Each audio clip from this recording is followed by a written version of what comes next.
မင်္ဂလာပါတနင်္ဂနွေညသတင်းတင်ဆက်မှုအစီအစဉ်ကနေပြန်လည်ကြိုဆိုလိုက်ပါတယ်ဒီကနေ့ညမှာတော့ KIA ကအရှိန်အဟုန်နဲ့စစ်ကောင်စီစခန်းတွေကိုသိမ်းပိုက်လာတဲ့သတင်းဖားကန်တာမခန်းစစ်ကောင်စီတပ်စခန်းကို KIA တပ်ကတိုက်ခိုက်သိမ်းပိုက်လိုက်တဲ့သတင်းနဲ့ပမော်စစ်ဆောင်ပြည်သူတွေထဲကအပြစ်မဲ့ပြည်သူ30ထက်မနည်းစစ်ကောင်စီရဲ့ပေါ်တာဆွဲတာခံရတဲ့သတင်းတွေကိုတင်ဆက်သွားပါမယ်ကျွန်မကရှင်းမုံပါ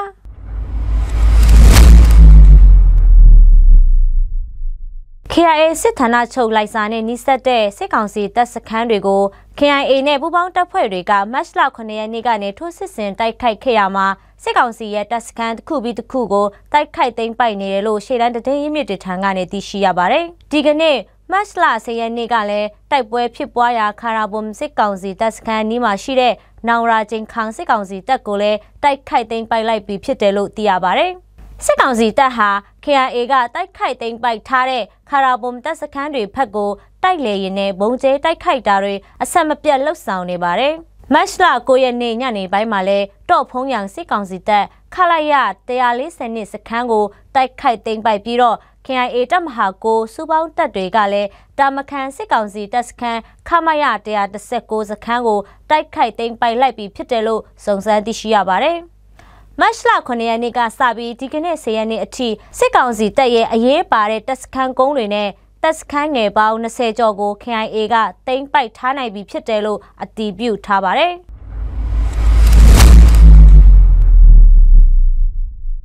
KIA တပ်မဟာကိုပူးပေါင်းတပ်ဖွဲ့ကပြီးခဲ့တဲ့ဖေဖော်ဝါရီ26ရက်နေ့ကနေစတင်ထိုးစစ်ဆင်တိုက်ခိုက်နေတဲ့ဖားကန်တာမခန်မှာတပ်ဆွဲထားတဲ့စစ်ကောင်စီတပ်စခန်းကိုမတ်လ9ရက်နေ့ညနေပိုင်းမှာအပြေးသက်တိုက်ခိုက်သိမ်းပိုက်လိုက်ပြီးဖြစ်တယ်လို့ KIA တပ်မဟာမူထံကနေသိရှိရပါတယ်။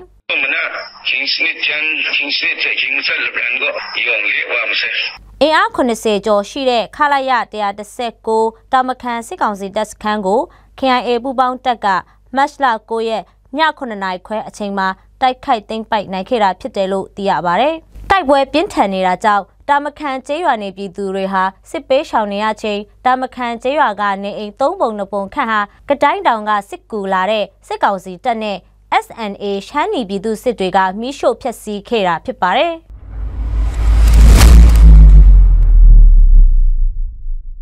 ဗမော်မြို့ AD 2000စစ်ဆောင်စခန်းမှာရှိတဲ့စစ်ဆောင်ပြည်သူ20ခန့်ကိုမတ်လ10ရက်နေ့9နာရီအချိန်လောက်မှာစစ်ကောင်စီတွေကဖမ်းဆီးခေါ်ဆောင်သွားတယ်လို့ဗမော်မြို့နေပြည်သူတို့ဦးထံကနေသိရှိရပါတယ်။ဗမော်မြို့မှာတပ်ဆွဲထားတဲ့စစ်ကောင်စီတပ်မ88လက်အောက်မှာရှိတဲ့တပ်ဖွဲ့တွေဟာစစ်ဆောင်စခန်းကိုဝင်လာပြီးတော့ဖမ်းဆီးသွားတာဖြစ်တယ်လို့သိရှိရပါတယ်။ဖမ်းဆီးခံရတဲ့သူတွေထဲမှာဘာသာရေးဓမ္မဆရာတွေအပါအဝင်အသက်လက်ပိုင်းလူငယ်တွေပါဝင်ပြီးတော့ဖမ်းဆီးသွားတဲ့အကြောင်းရင်းကိုအတိအကျမသိရပေမဲ့စစ်ကောင်စီကပေါ်တာဆွဲသွားတာဖြစ်နိုင်တယ်လို့ဒေသခံတွေကခန့်မှန်းကြပါတယ်။မတ်လ9ရက်နေ့ကလည်းဗမော်ရောဘတ်စစ်ဆောင်စခန်းကစစ်ဆောင်ပြည်သူ19ဦးကိုလည်းဖမ်းဆီးသွားပြီးတော့အသက်ကြီးသူတို့ချို့ကိုတော့မတ်လ10ရက်နေ့မနက်ပြန်လွတ်ပေးတယ်လို့သိရပါတယ်။အခုချိန်မှာ၎င်းစစ်ဆောင်စခန်းတစ်ခုကစစ်ဆောင်ပြည်သူ30ဦးထပ်မင်းဟာဖမ်းဆီးခံထားရပြီးတော့အဆက်တွေမရတာကြောင့်မိသားစုဝင်တွေစိတ်ပူနေရတယ်လို့စုံစမ်းသိရှိရပါတယ်။